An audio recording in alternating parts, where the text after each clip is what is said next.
નમસ્કાર મિત્રો, આમ તો રજાનો દિવસ પણ માતાજીનો હુકમ થાય તો આપણે જવું પડે રાજપીપળા.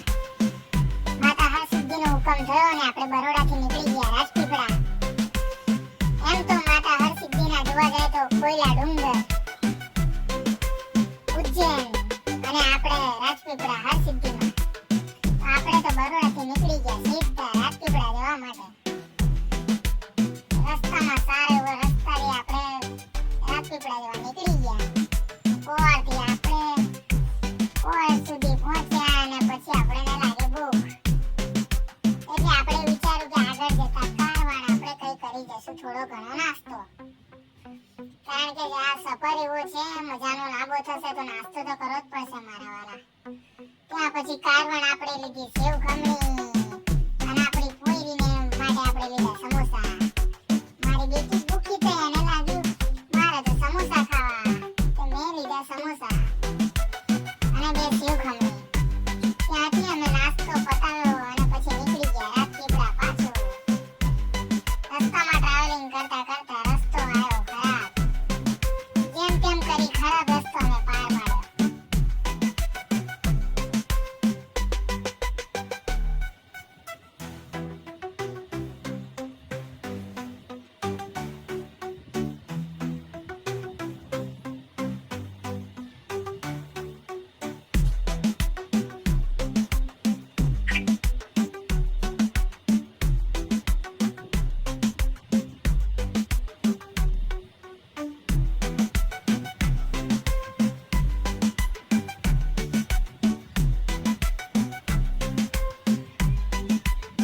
રસ્તામાં નર્મદાના પણ દર્શન થઈ ગયા. એવું કહે છે કે ગંગામાં નાહવાથી પાપ ધોવાય અને માં નર્મદાના નામ માત્રથી પાપ ધોવાઈ જાય છે. રસ્તામાં આપણે માં નર્મદાના દર્શન કરી આપણે પાછા વયા ગયા રાજપીપળા.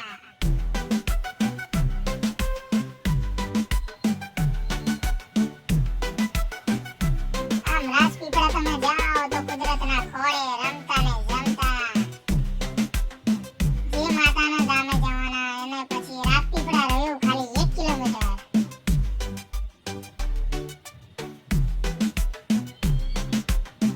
રાજપીપળામાં એન્ટર થતા રાજા મહારાજાનું રજવાડામાં તમે આવી ગયા એવું તમને ફીલ થાય અને ઘોડે ચડતા રાજા તમને જોવા મળે. ત્યાંથી તમે જેવા સીધા નીકળો ને દર્શક મિત્રો, ત્યાં જ આપણે રાઈટ સાઈડ તમને મળી જશે હરસિદ્ધિ માતાજીનું મંદિર. તમે બાઇક પાર્કિંગ કરી શકો છો. ત્યાં પાર્કિંગની પણ સરસ એવી જગ્યા છે. તમારે ત્યાંથી તમારે જે માતાજીનો પ્રસાદ લેવો હોય ત્યાં પણ બહાર દુકાનો આવેલી છે દર્શક મિત્રો. અંદર પણ સરસ મજાની એવી દુકાનો આવેલી છે. તમે ત્યાંથી શ્રીફળ, ચૂંદડી, અગરબત્તી જેવો લઈ શકો છો માતાને ચડાવવા માટે. ત્યાંથી તમે અંદર એન્ટર થવાની સાથે દર્શક મિત્રો તમને પીવાના પાણીનું સરસ ઠંડુ મજાનું એવું પાણી પણ મળી જશે. અને તમે આગળ જશો દર્શક મિત્રો, ત્યાં રાજા રજવાડા જે રાજા હતા એમણે ઉજ્જૈનથી માં હરસિદ્ધિને કેવી રીતે અહીંયા લાવ્યા હતા ત્યાં રાજાની મહેરબાની છે.